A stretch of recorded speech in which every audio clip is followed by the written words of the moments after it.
ನಮಸ್ಕಾರ ಎಲ್ರಿಗೂ. And yoga and meditation is changing my life completely. So ನಿತ್ಯ ಯೋಗ ಹಾಗೂ ಧ್ಯಾನದಿಂದ ಜೀವನ ನಿಧಾನವಾಗಿ ಬದಲಾಗ್ತಾ ಹೋಗ್ತಾ ಇದೆ. ಸೊ ನಮ್ಮಲ್ಲಿ ಎಷ್ಟೊಂದು ಜನರಲ್ಲಿ ನೆಗೆಟಿವ್ ಎಮೋಷನ್ಸ್ ಇರ್ತದೆ, ಅಥವಾ ಸುಮಾರು ಜನ ಮಾನಸಿಕ ಸಮಸ್ಯೆಗಳಿಂದ, ದೈಹಿಕ ಸಮಸ್ಯೆಗಳಿಂದ ಬಳಲ್ತಾ ಇರ್ತೀವಿ. ಅದನ್ನು ಸಾರ್ಟ್ ಔಟ್ ಮಾಡೋದಕ್ಕೆ ನಾನು ಇತ್ತೀಚೆಗೆ ಒಂದು ಕೋರ್ಸ್ ಮಾಡಿದೆ, how to heal the body ಅಂತ ಹೇಳಿಬಿಟ್ಟು. ಸೊ ಅದು ಒಂದು ಗುರುಗಳಿಂದ ದೀಕ್ಷೆಯನ್ನು ಪಡೆದು ಕಲ್ತಿರುವಂಥ ವಿದ್ಯೆ. ಸೊ ಇಲ್ಲಿ ಏನಾಗುತ್ತೆ ಅಂದರೆ, ಎಷ್ಟೊಂದು ಜನ ನೆಗೆಟಿವ್ ಎಮೋಷನ್ಸಿಂದ ನಾವು ಸಫರ್ ಆಗ್ತಾ ಇರ್ತೀವಿ. ಅದರಲ್ಲಿ ನಮ್ಮಲ್ಲಿ ಮೆಜಾರಿಟಿ ಆಫ್ ದ ಪ್ರಾಬ್ಲಮ್ಸ್ ಬಂದು ಫಾರ್ಮ್ಡ್ ಸ್ಪಿರಿಟ್ ಅಂತ ಹೇಳ್ತಾರೆ. ಅಂದರೆ ನಮ್ಮಷ್ಟಕ್ಕೆ ನಾವೇ ಕಲ್ಪನೆ ಮಾಡಿಕೊಂಡು ಸಮಸ್ಯೆಗಳಲ್ಲಿ ಬಳಲ್ತಾ ಇರ್ತೀವಿ. 100ರಲ್ಲಿ 75 ಜನರಿಗೆ ಈ ಸಮಸ್ಯೆನ ಅನುಭವಿಸ್ತಾ ಇರ್ತಾರೆ. ನೆಕ್ಸ್ಟ್ ಇನ್ನೊಂದು ನಿಮ್ಮಲ್ಲಿ ಏನೋ ಸಮಸ್ಯೆ ಇದೆ, ವ್ಯಕ್ತಿ ಯಾವಾಗಲೂ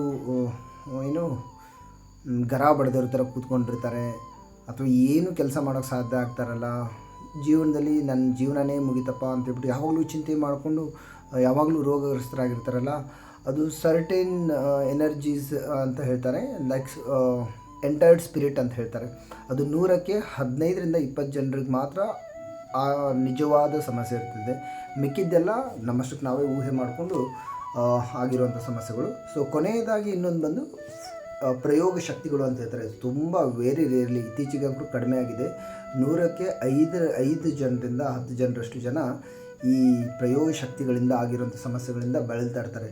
ಸೊ ಈ ಎಲ್ಲ ಸಮಸ್ಯೆಗಳನ್ನು ನಮ್ಮ ದೇಹದಿಂದ ಹೀಗೆ ಓಡಿಸ್ಬೇಕು ಅಂತ ಹೇಳಿಬಿಟ್ಟು ಕಲ್ತಿರುವಂಥ ಒಂದು ವಿದ್ಯೆ. ಸೊ ಈ ವಿದ್ಯೆ, ನಾನು ಕಲ್ತಿರೋ ವಿದ್ಯೆ ಸಕ್ಸಸ್ಫುಲ್ ಆಗಬೇಕು ಅಂದರೆ I have to try on the people. So ಯಾರಾದರೂ ನೀವು ನೆಗೆಟಿವ್ ಎಮೋಷನ್ಸಿಂದ ಬಳಲ್ತಾ ಇದ್ದರೆ, ಅಥವಾ ದೀರ್ಘ ಸಮಸ್ಯೆ, ಕಾಯಿಲೆಗಳಿಂದ ಅಥವಾ ಮನೋರೋಗಗಳಿಂದ ಇದ್ದರೆ, ಖಂಡಿತ ಆ ಸಮಸ್ಯೆಗಳನ್ನ ದೂರ ಮಾಡ್ಕೊಳ್ಬೋದು.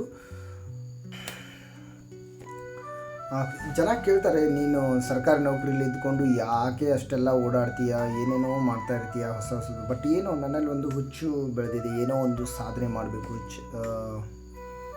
ಯಾರು ಏನೋ ಅಚೀವ್ ಮಾಡೋಕ್ಕಾಗದೇ ಇರೋದನ್ನು ಒಂದು ಮಾಡಬೇಕು ಅಂತ ಹೇಳ್ಬಿಟ್ಟು. ಇದು ಬರೋದಕ್ಕೆ ಸುಮ್ಮನೆ ಬರಲಿಲ್ಲ. ಜೀವನದಲ್ಲಿ ಸುಮಾರು ಕಷ್ಟಗಳನ್ನು ಅನುಭವಿಸಿ, ಲೈಫನ್ನು ಅಪ್ಸ್ ಆ್ಯಂಡ್ ಡೌನ್ಸ್ ನೋಡಿ, ಒನ್ ಪಾಯಿಂಟ್ ಆಫ್ ಟೈಮ್ ನನ್ನ ಲೈಫ್ ಕೂಡ ತುಂಬ ವರ್ಸ್ಟ್ ಪೊಸಿಷನ್ ಇದ್ದಾಗ something came into my mind, I have to change my life. ನನಗೆ ಈ ಥರ ಜೀವನನ ಹಾಳು ಮಾಡಿಕೊಂಡು ಸಾಯೋದಕ್ಕೆ ಇಷ್ಟ ಇಲ್ಲ ಅಂತ ಹೇಳಿ ನಿರ್ಧಾರ ಮಾಡಿ I started changing my life. Just yoga and meditation ಅನ್ನೋದು ಜಸ್ಟ್ ನನ್ನ ಹೆಲ್ತ್ ಇಶ್ಯೂನ ಕಡಿಮೆ ಮಾಡ್ಕೊಂಡು ಮಾಡಿದೆ. ಬಟ್ ಇಟ್ಸ್ ಕಂಪ್ಲೀಟ್ಲಿ ನನ್ನನ್ನು ದಿನಕ್ಕೆ ಬೇರೆ ಹಂತಕ್ಕೆ ತೊಗೊಂಡು ಹೋಗ್ತಾ ಇದೆ. ಸೊ ನಾನು ನನ್ನಿಂದ ಸಮಾಜಕ್ಕೂ ಒಂದು ಒಳ್ಳೆ ಕೆಲಸ ಆಗಬೇಕು, ಅದರಿಂದ ನಾನು ಕೂಡ ಉದ್ಧಾರ ಆಗಬೇಕಲ್ವ. ಹಾಗಾಗಿ ಹೊಸ ಅಭ್ಯಾಸಗಳನ್ನು ಕಲಿತು, ಹೊಸ ವಿದ್ಯೆಗಳನ್ನು ಕಲಿತು, ಅದರಿಂದ ಪ್ರಪಂಚದಲ್ಲಿ ಎಷ್ಟೊಂದು ಜನ ಬಳಲ್ತಾ ಇದ್ದಾರೆ. ಮೆಂಟಲ್ ಸಫರಿಂಗ್, ಫಿಸಿಕಲ್ ಸಫರಿಂಗ್, ಹಾಗೆ ಏನೋ ಒಂದು ಬದಲಾವಣೆ ಮಾಡಬೇಕಂದು ಹುಚ್ಚು. ಸೊ ಜಸ್ಟ್ ಒಂದು ಪ್ರಯತ್ನ.